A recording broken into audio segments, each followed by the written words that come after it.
그의 아들이 아니었다고? 숨겨온 진실이 드러나는 순간 모든 관계가 무너진다. 넌 우리 가족이 아니야. 피보다 깊었던 신뢰는 배신으로 변했고 사랑은 가장 잔혹한 칼날이 되었다. 한밤중 울려 퍼진 한마디. 그렇게까지 숨기고 싶었어? 흔들리는 눈빛 속에서 파국은 이미 시작됐다. 친부가 아닌 아버지. 친구가 아닌 적.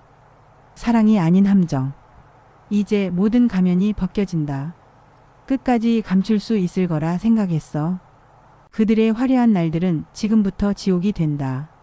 오늘의 이야기 시작합니다. 구독과 좋아요, 알림 설정 부탁드립니다.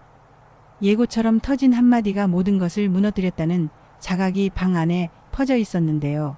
김다정의 입술에서 튀어나간 음절들이 벽지에 달라붙은 습기처럼 식지 않았고 이상철은 한동안 아무것도 잡지 못하는 손으로 허공만 움켜쥐고 있었습니다. 이지혁은 처음에는 실수라고 생각했는데요. 그 다음 순간부터는 실수가 아니란 걸 너무 또렷하게 알아버렸습니다. 마음이 비어버린 자리에서 오래된 설명들이 한꺼번에 솟아올랐고 그 설명들이 다들 같은 방향을 가리키고 있었기 때문에 분노보다 먼저 다리에 힘이 빠졌습니다. 어렸을 때부터 이해하지 못했던 장면들, 같은 잘못을 해도 동생들에게는 웃으면서 넘어가던 그 남자의 얼굴과 자신에게만 유난히 이마를 찌푸리던 표정, 칭찬 대신 늘 첫마디가 왜 그러냐였던 그 목소리, 어디까지나 참고 넘어가자고 스스로 다독이던 저녁들이 줄줄이 생각났습니다. 지금까지 참고 넘긴 건 사랑을 의심하지 않았기 때문이었는데요. 의심을 시작해버린 이상 더는 되돌아갈 길이 없어졌습니다. 김다정은 무릎을 꺾으며 미안하다는 말을 반복했고 이상철은 복잡하다는 말만 되풀이했는데요. 지혁은 그 두 단어 사이에 자기 삶이 낑겨 들어간 채로 종이처럼 접혀버렸다고 느꼈습니다. 그래서 말을 더 이어가면 무언가 돌이킬 수 없는 곳으로 떨어질 것 같았고 그래서 그는 말 대신 몸을 돌렸습니다. 문을 여는 동안 김다정의 손이 팔소매를 잡았고 이상철의 낮은 탄식이 등허리 근처를 긁고 지나갔는데요. 지혁은 멈추지 않았습니다. 바깥으로 나가자마자 비가 눈을 때렸고 숨을 들이마실 때마다 차가운 공기가 폐를 쓸고 내려가서 정신이 맑아지는 듯도 했습니다. 발은 목적지를 갖고 있지 않았는데요. 몸은 익숙하게 카페 창고 방향으로 길을 택했습니다. 그곳은 한동안 그가 밤을 지새우던 곳이었고 누구에게도 설명하지 않아도 되는 잠깐의 은신처였기 때문입니다. 걷는 동안 휴대폰이 떨렸습니다. 화면에는 엄마라는 글자가 떠 있었는데요. 손가락이 저절로 미끄러져 통화 버튼 위에서 맴돌다가 결국 옆으로 밀려나갔습니다. 벨소리가 멈춘 자리에 빗소리가 커졌습니다. 신호등 앞에서 멈췄을 때 유리창에 비친 자신의 얼굴이 낯설게 보여서 그는 고개를 살짝 돌렸습니다. 거울처럼 반사된 빛빛 사이로 이마에 붙은 젖은 머리카락이 보였고 그 머리카락 틈으로 어릴 때 미용실 의자에 앉아있던 기억이 불쑥 끼어들었습니다. 아버지라 믿던 남자가 가위를 들고 서 있는 미용사에게 너무 짧지 않게 해달라던 평범한 부탁, 그 뒤에 덧붙던 말투, 형이니까 단정해야 한다는 농담, 그때는 농담처럼 들렸지만 오늘은 그것마저 서늘했습니다. 신호가 바뀌자 그는 다시 걸었습니다. 어느 순간 발밑에 웅덩이를 밟았고 차가운 물이 신발 안쪽까지 스며들자 그는 욕을 삼켰습니다. 젖은 양말의 감촉이 현실을 강조해주고 있었는데요. 도망칠 데가 없다는 자각이 더 또렷해졌습니다. 한편 집에 남은 김다정은 거실 테이블 모서리를 붙든 채로 숨을 길게 몰아쉬고 있었습니다. 모서리 아래로 눈물이 모여 작게 고였는데요. 닦으려다가 그냥 두었습니다. 이상철은 싱크대 옆에 기대서서 물을 연거푸 마셨고 컵을 내려놓은 자리마다 얇은 물자국이 생겨났습니다. 그들은 서로를 보지 않았는데요. 서로를 보면 더 무너질 것 같았기 때문입니다. 김다정은 마음속 문짝이 하나씩 떨어져 나간 느낌이라고 생각했고 이상철은 스스로가 할 수 있는 말이 이제는 변명밖에 없다는 사실을 알고 있었습니다. 그는 그 사실이 싫어서 굳이 더 거칠게 굴었습니다. 그래야 덜 초라할 것 같았습니다. 김다정은 그 거친 모서리가 지혁의 심장에 긁힌 자국으로 남아왔다는 걸 이미 오랫동안 보아왔고 오늘의 폭발은 결국 자신이 늦게 말한 죄라는 것도 알아버렸습니다. 그들은 동시에 입을 열었다가 동시에 닫았습니다. 침묵이 다시 찾아왔는데요. 그 침묵 안에는 서랍 깊숙한 곳처럼 숨겨둔 각자의 계산서가 들어 있었습니다. 누가 더 많이 견디고 누가 더 많이 포기했는지, 누가 먼저 등을 돌렸고 누가 조금 더 오래 붙들었는지, 숫자로도 되지 않는 걸 숫자처럼 세다가 둘 다 지쳐가고 있었습니다. 밤이 더 깊어지자 바람이 창틀을 흔들었습니다. 김다정은 자기 방에서 이불을 끌어다가 소파에 덮었습니다. 이불 가장자리에 코끝을 묶고 냄새를 맡았는데요. 세제 냄새에 섞인 희미한 먼지 냄새가 오래된 사진첩처럼 기억을 펼쳤습니다. 20살이었을 때의 자신이 떠올랐습니다. 첫 남편이 웃을 때 생기던 입가의 깊은 주름, 손바닥에 남아있던 따뜻한 체온, 태어난 지 몇 달 되지 않은 아기를 안고 창문가에 서 있던 이른 아침의 비. 그 빛 뒤에 따라왔던 장례식장의 냄새와 검은 정장 어깨에 내려앉던 먼지, 사람들의 위로가 계속되다 끝나버리는 시점, 슬픔이 끝나지 않는 동안 세상은 계속 움직인다는 사실을 그때 처음 알았습니다. 그리고 어느 날 공교롭게도 엘리베이터 앞에서 마주친 이상철의 얼굴, 쑥스러운 듯 웃으며 아기 이름을 물어오던 태도, 2번 묻고 3번 기억하던 성실함. 그는 소박한 사람처럼 보였고 그 소박함이 당시의 날과 같은 절망을 조금 누그러뜨렸습니다. 그는 아이를 안고도 손을 떨지 않았고 울음을 달랠 때 목소리를 낮췄습니다. 그런 것들이 함께 모여서 김다정의 마음을 설득했습니다. 그는 그때 자기에게 한 약속을 곧잘 지키는 사람이었는데요. 새 가족을 만들자고 말할 때에도 그는 같은 톤으로 말했습니다. 그 말의 톤을 사랑이라고 믿었고 믿는 동안은 진짜 사랑이기도 했습니다. 하지만 시간이 지나면서 작은 차이들이 생기기 시작했습니다. 지환이의 초음파 사진이 냉장고에 붙었을 때 이상철의 눈빛에 들어온 환희가 지역에게는 흐릿한 그림자처럼 느껴진 순간이 있었고, 출산 이후 집안의 중심이 조금씩 다른 아이에게로 기울어지는 것을 김다정은 감지했습니다. 그 기울어짐은 아주 천천히 진행돼서 처음에는 아무도 알지 못했는데요. 어느 날부터인가 지역이 혼잣말처럼 나도 잘했는데라는 말을 더 자주 내뱉는 걸 김다정이 주워 듣게 되었습니다. 그때마다 김다정은 아무 일 아니라는 듯 어깨를 두드렸고 이상철은 조용히 고개를 돌렸습니다. 구별하지 않겠다고 다짐했던 마음이 생활의 모서리를 돌다가 닳아버리면 구별이 태어날 자리에는 항상 합리화가 먼저 앉았습니다. 형이니까 더 단단해야 한다는 말은 합리화였고, 집안의 장남이니까 어른처럼 행동하라는 말도 합리화였습니다. 합리화는 처음에 스스로를 위로하는 데 쓰였지만 금세 벽돌이 되었고 그 벽돌이 쌓여서 보이지 않는 벽이 만들어졌습니다. 김다정은 그 벽을 문으로 바꿔볼 기회를 여러 번 놓쳤습니다. 아이가 다칠까봐, 가족이 깨질까봐, 지금은 아니라고 스스로를 달래며 유예를 반복했습니다. 유예는 시간을 벌어주는 것 같았지만 사실은 시간을 빼앗고 있었고, 그렇게 빼앗긴 시간들이 오늘의 폭발을 준비했습니다. 지역은 카페 창고에 도착했습니다. 자물쇠를 열고 들어가 불을 켰더니 묵은 향이 코끝을 찔렀습니다. 쌓아둔 상자 위에 앉아 젖은 양말을 벗었습니다. 장화가 아니었기에 발 뒤꿈치에서 맥박이 도드라졌습니다. 그는 발을 닫고 작은 전기 히터를 켰는데요. 히터가 돌아가는 소리가 아주 작은 엔진처럼 공간을 채웠습니다. 몸이 조금 따뜻해지자 감정이 정리될 것 같은 생각이 들었습니다. 그런데 정리는 더디었습니다. 마음속 질문들이 차례로 나오다가 서로를 밀치고 석였고 갑자기 쏟아져 나온 생각과 분노가 서로 자리를 다투었습니다. 그는 한참 있다가야 비로소 자신이 조금 전까지 가슴속에서 바닥을 차던 말들을 정리해 입으로 꺼낼 수 있었습니다. 나는 누구지? 내 이름은 그대로인데 내 이름의 기초가 흔들렸다면 내가 만든 모든 계획은 유효할까? 지금까지 이뤄놓은 일들, 투자 피칭에서 받아든 박수, 계약서 위에 쌓인 카페 화장실에서 샤워까지 마치고 뛰어가던 우스운 몰골까지 그 모든 것이 바뀌진 않았는데 왜 이렇게 가볍게 느껴질까?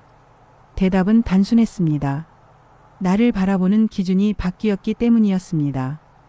누군가의 아들이 아니라 한 사람으로만 서야 한다면 오히려 단단해져야 하는데 정작 지금의 나는 휘청거렸습니다.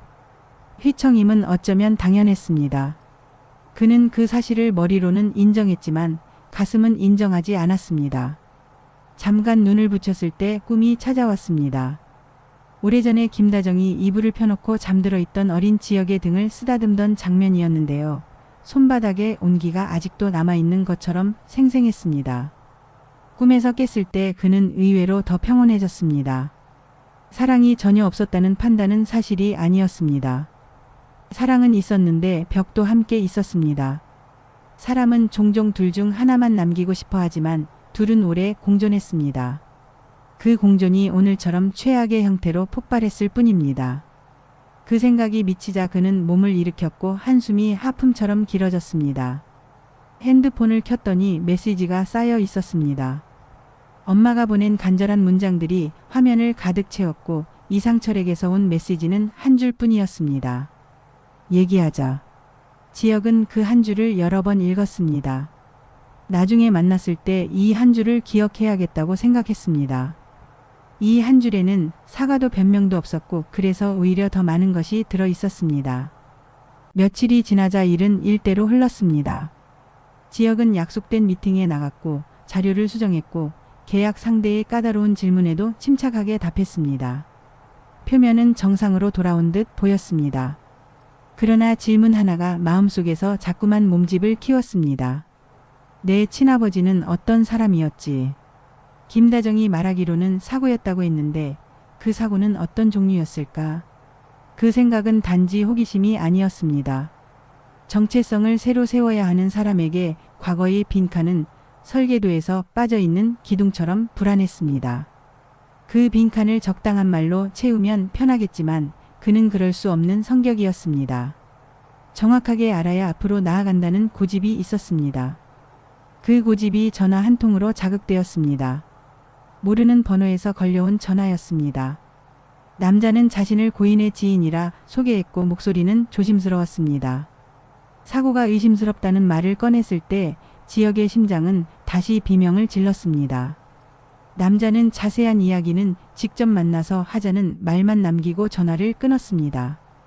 그는 통화 종료음이 끝났는데도 한참 동안 핸드폰을 내려놓지 못했습니다. 그날 밤 그는 잠들지 못했고 새벽이 되어서야 잠깐 눈을 붙였습니다. 새벽에 짧은 잠은 깊지 않았지만 깊지 않은 만큼 꿈이 생생했습니다. 꿈속에서 누군가의 뒤통수가 멀어졌는데요. 발걸음은 따라잡히지 않았고 이름을 부르려 해도 목소리가 나오지 않았습니다. 다음 날 그는 약속 장소로 향했습니다. 깊은 골목의 오래된 다방이었습니다. 기다리고 있던 남자는 중년의 얼굴에 약간 주름이 많았는데요.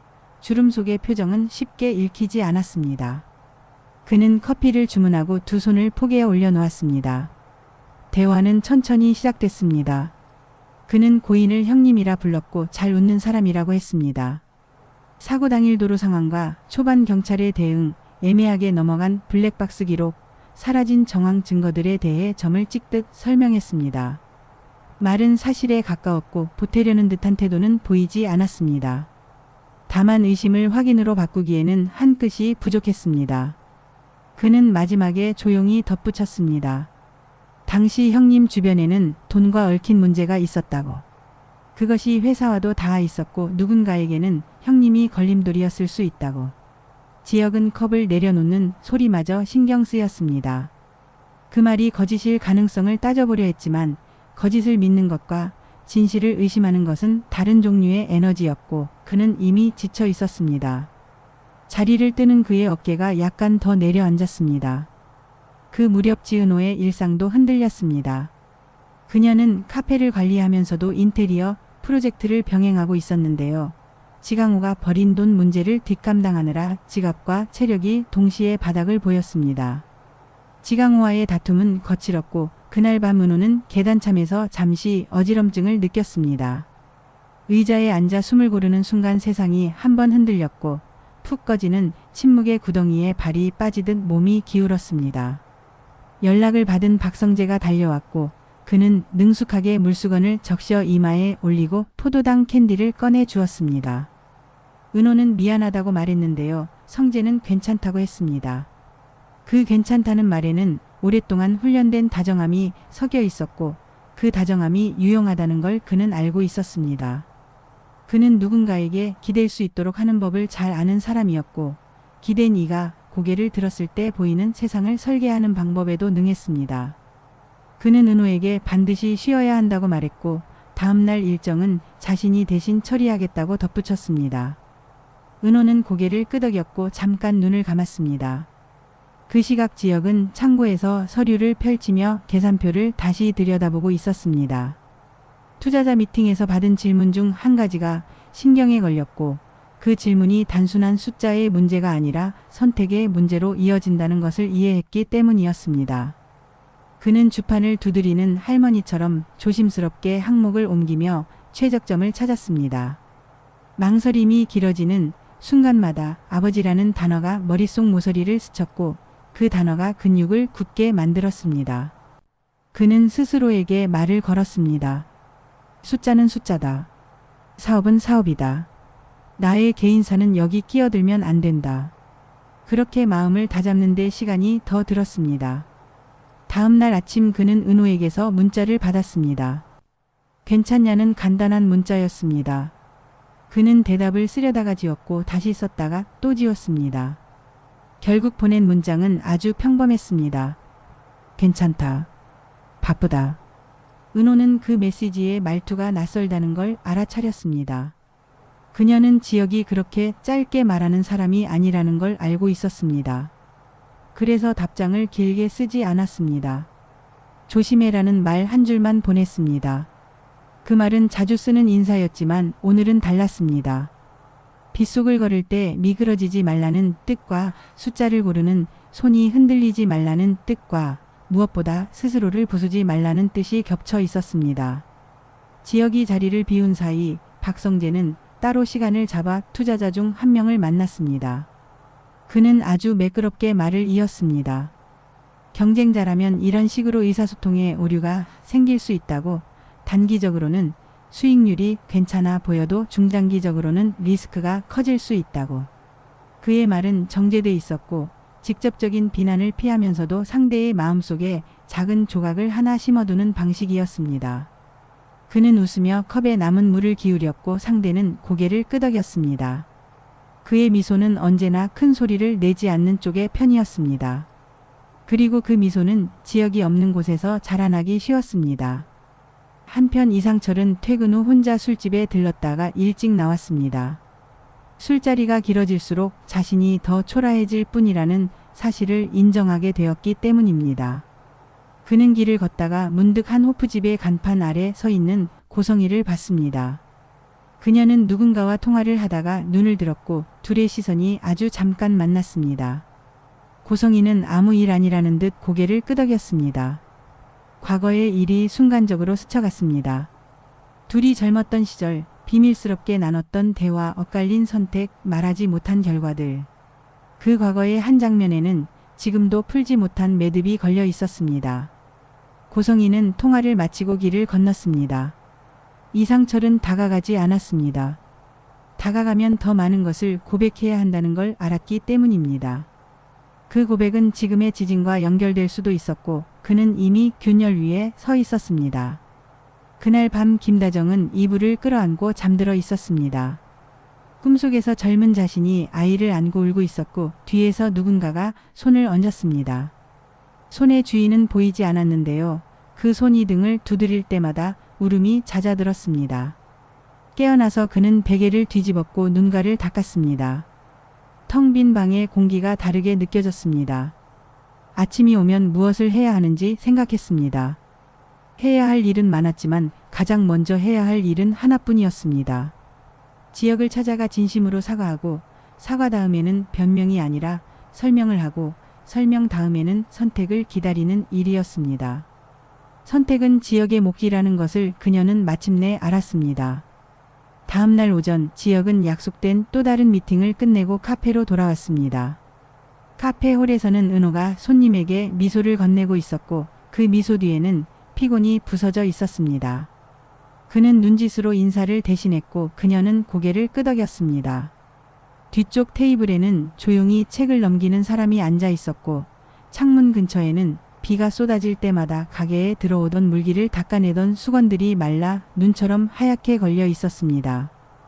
그는 물 한 잔을 들고 창고로 들어가 서류를 다시 펼쳤습니다. 그때 휴대폰이 울렸습니다. 발신자는 박성재였습니다. 성재는 부드럽게 안부를 물었고 대화는 곧바로 사업 이야기로 넘어갔습니다. 그는 한두 군데에서 들은 소문을 슬쩍 꺼냈습니다. 투자자 중 한 명이 보수적으로 바뀌었다는 얘기, 다른 한 곳은 포트폴리오 조정이 필요하다는 얘기. 모두 진실에 가까운 말들이었고 그 진실의 방향은 지역에게 불리했습니다. 그는 마지막에 웃으며 덧붙였습니다. 급할 건 없으니까 천천히 하자.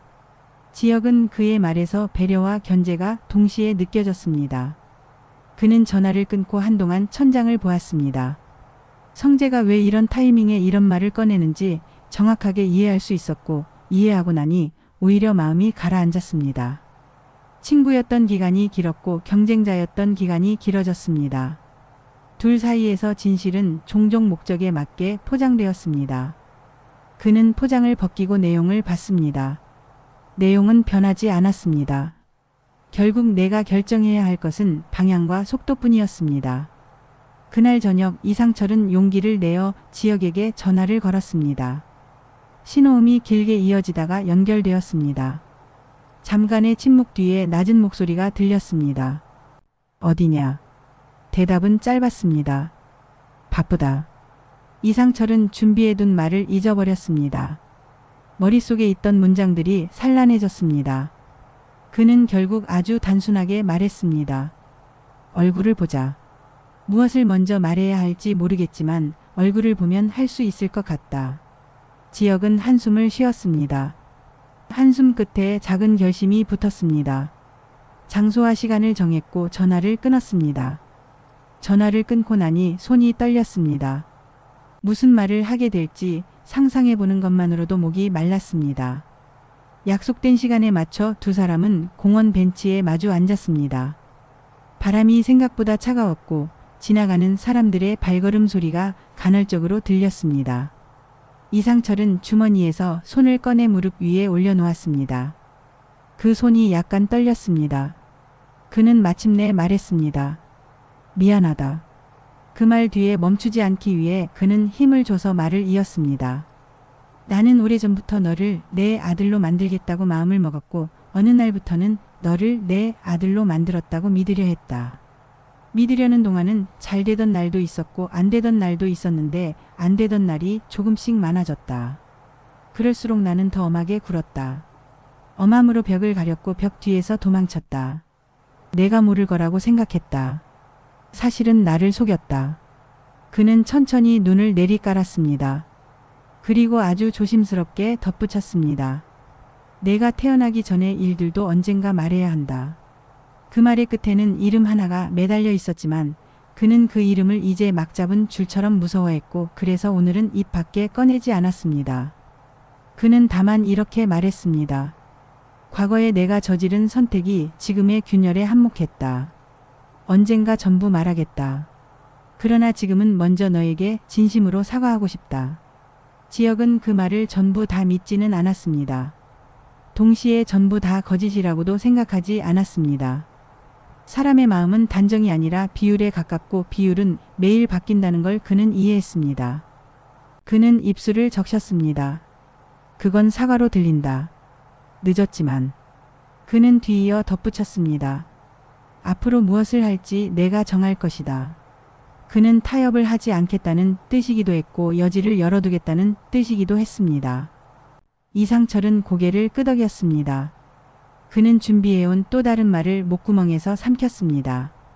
그 말은 고성이라는 이름과 얽혀 있었고 더 깊은 구덩이를 파게 될 말이었습니다.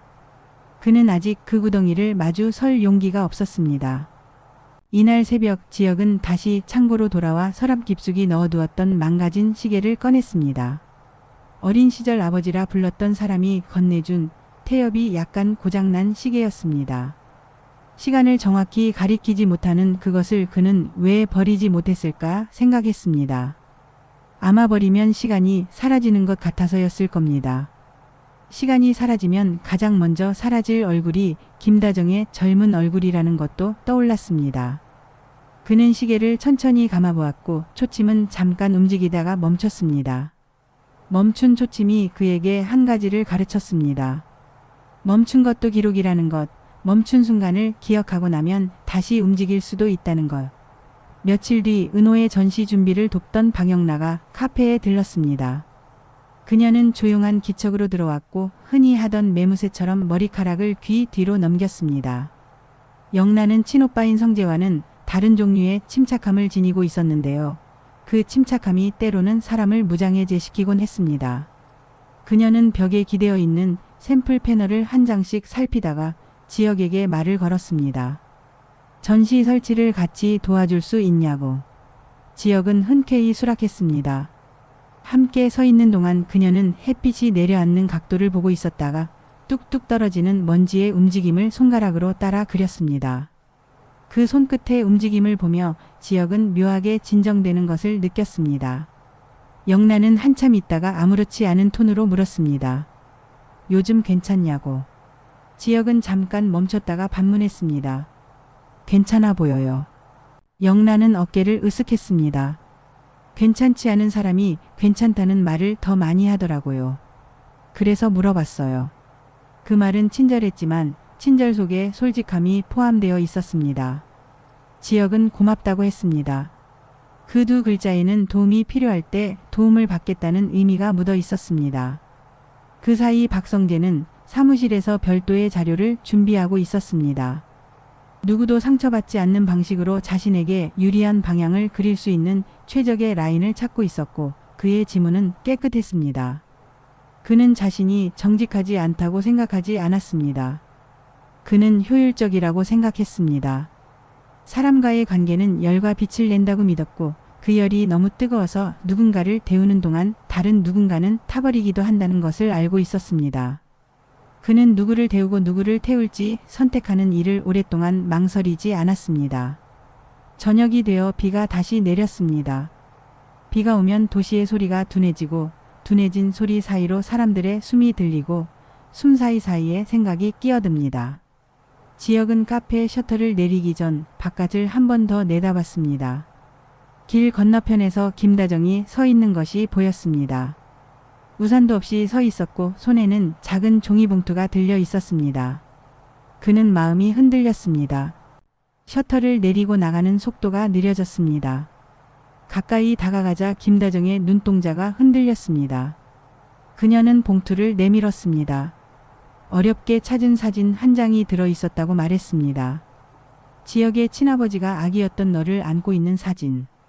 어린 자신이 그 장면을 찍고 나서 사진을 서랍에 넣고 닫아버렸다고 닫는 순간 이 사진을 꺼내보는 날이 오지 않기를 바랐다고.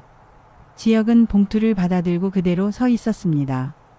종이의 질감이 손끝에서 바스락거렸고 사진 속의 남자는 생각보다 젊었습니다. 팔의 힘이 단단하게 보였고 입가에는 약간의 수줍음이 묻어 있었습니다.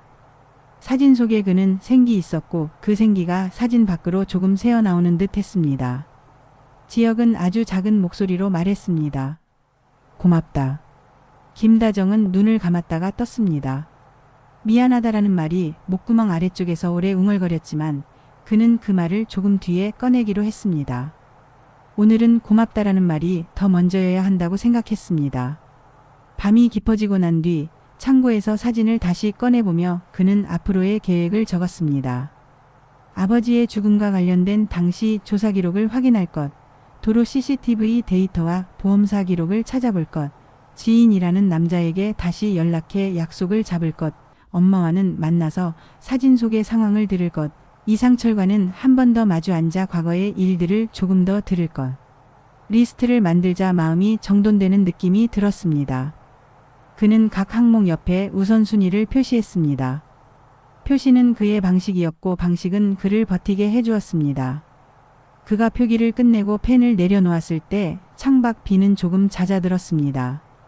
이 시각 고성희는 작업실에서 늦은 전화 통화를 마쳤습니다.